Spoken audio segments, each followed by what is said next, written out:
Who is he? I don't know.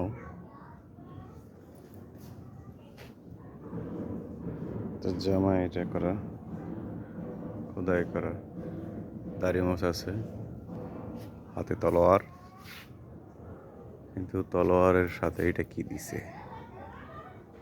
এটা মনে হয় ঢেকনি দেওয়ার জন্য দেওয়া হয়েছে।